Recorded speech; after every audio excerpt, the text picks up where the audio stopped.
یو تانیدار راغلی دی تانه کې داغه پراپګاندا شوې ده چې وروره سړی ځوړندی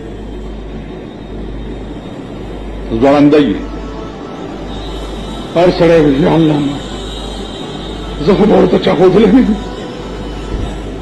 چرس ورک شو پوډر ورک شو د شرابو اډې ختم شو د جوارۍ اډې ختم شو 50 کاله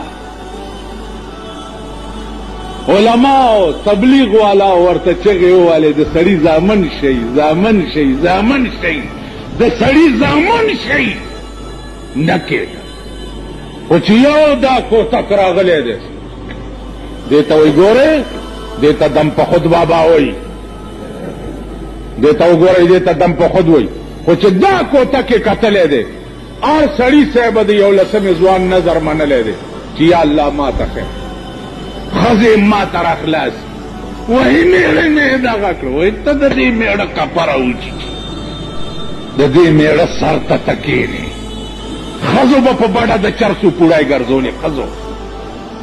وایي په ایمان ګرځئ که نه ګرځئ هو بلمنې کوي ښځو په بډه به د چرسو پوړی ګرځولې او هلکان به وله راتله او د چرسو پوړی به پې خرڅولې ښځو به چې شرابو تیلی خرڅولې ښځو نو چرته ډبي هلته ادبي ما خو درته وویل د دې ملک علاج دا نه دی چې الیکشنو کې ممبران دي او بامبړان دي او د دلی پنډتان دي او ممبران او بامبړان او پنډتانو باندې کار نه کېږي ډب پکار دی او ډنډه پکار یو څو در کې لګاوم ته وګوره چې دا نور د سړي زامن کېږي که نه کېږي لګوئ پرتوک تی وباسا او پریړه کې کېنوه په دې بازار کې وګرځه په دره کې هغه ورځ دا چل کړی یو غلی په غلا کې نیولی دی کمیس پرتوګي تیویست او دا وروسته ډاکخانه یې وله توره کړې چې توره کړې ده او پریړه کې کېنولی او په بازار کې لوډ سپیکر لګولی چې رونو دا غل وګورئ چې هغې خلکو ده مېړه دې غر کړ شو خلکو به داسې دې تاڼې نه واله تر هغه غاښي پورې ګرځولی دی ته وایه د غلا نوم به څوک والي دا لا څه کوې پرون یو سرکاري افسر راته یو کپړه وښوده کپړه هغه کپړه جاپانی کپړه ده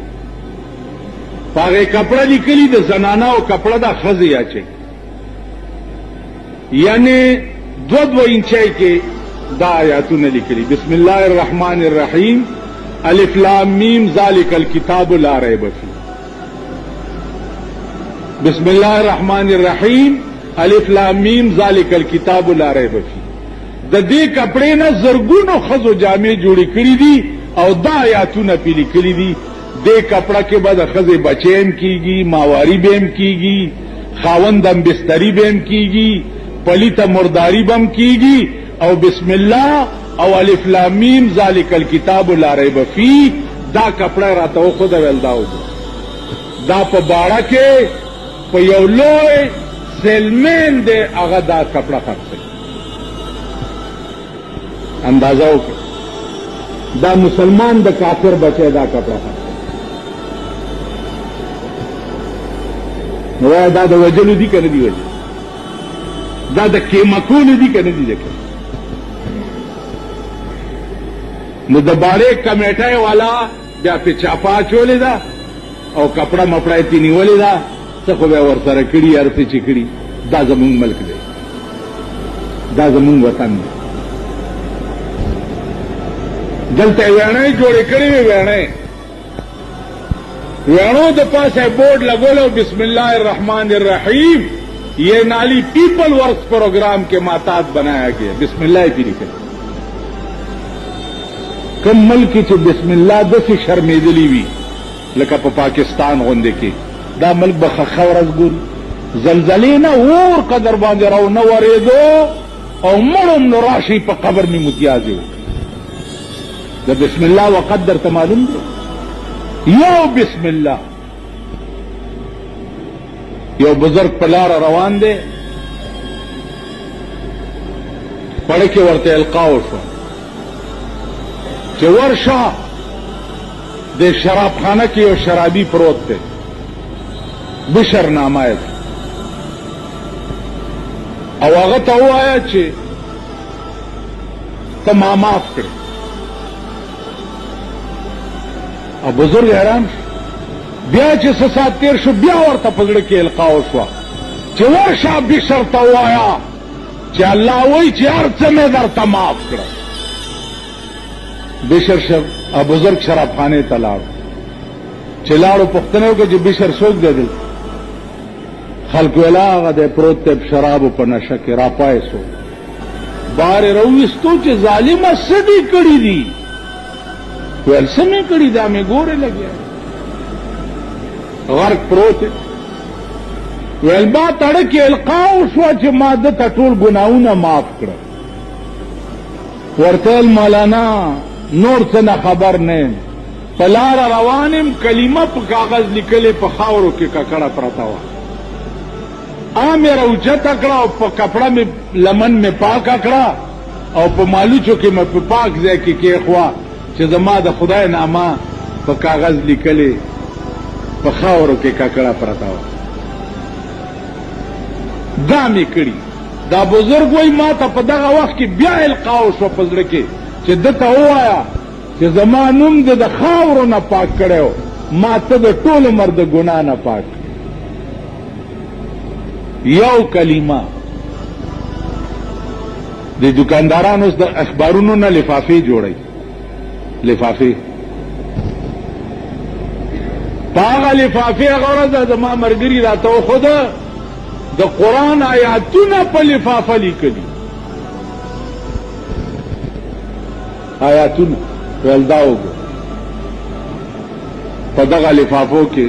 ارګن بلا خرڅېږي، بیا چې دغه کې ښځې پې ماشومانو له د ډکو متیازو ځای هم پاک کي. دا زمونږ ملک دی او دا زمونږ وطن دی او دا زمونږ نظام زندگی ده.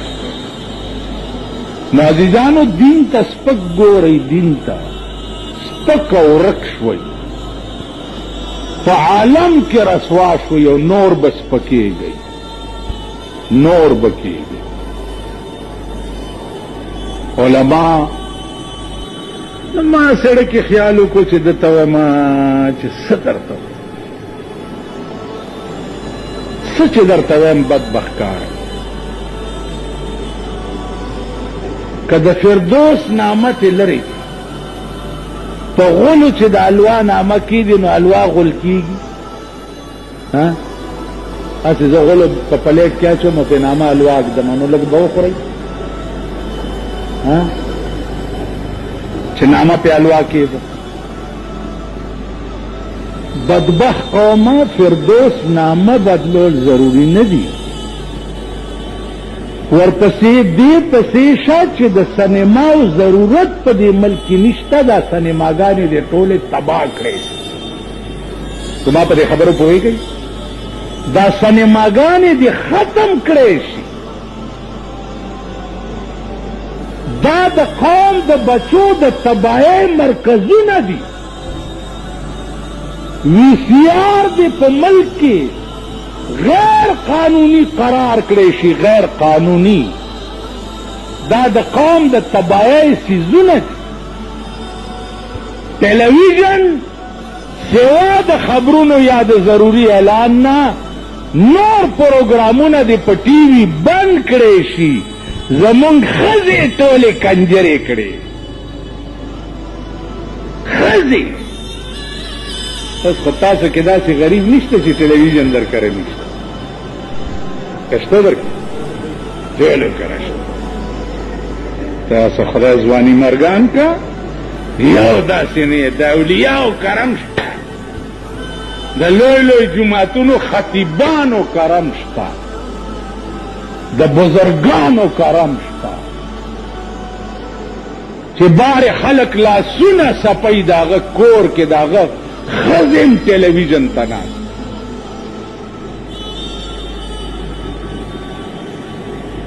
تاسو پوه شئ چې په بله ورځ سیکارنو چوک کې چې کوم بایسکوپ دی دا بجلیګر طرف ته چې تاویږي داسې دې ته کومه سینما وایي امان دلته سبا مهرباني وکړئ لاړ شئ پاس هغه فوټوان وګورئ سړی د ښځې د پاسه سور دی داسې زه تاو شم یو ملګری مې هلته کوزولو سړی د ښځې د پاسه سور دا فوټو لوی غټ بورډ لګېدلی اوس دا سینما چې د هر چا دا خدای دې تباه او برباد کړي د هر چا چې نو سړی د ښځې د پاسه هلته سور کړی دی د دې مطلب دا دی چې کروره دا نخرم خوښئ نو دننه دا چل کیږي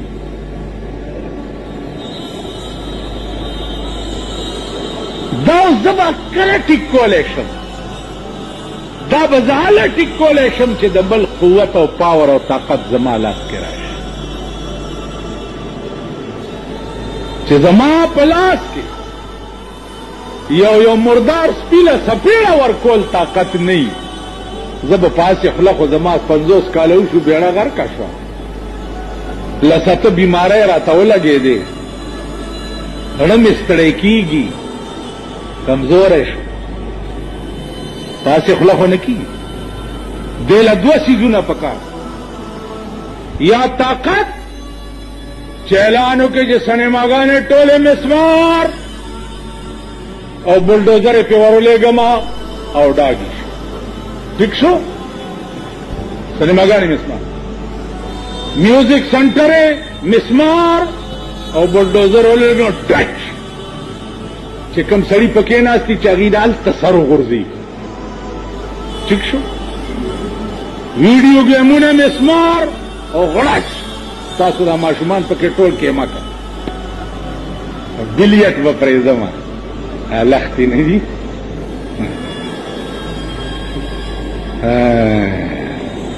دا لختې لوډ سپیکر دی نه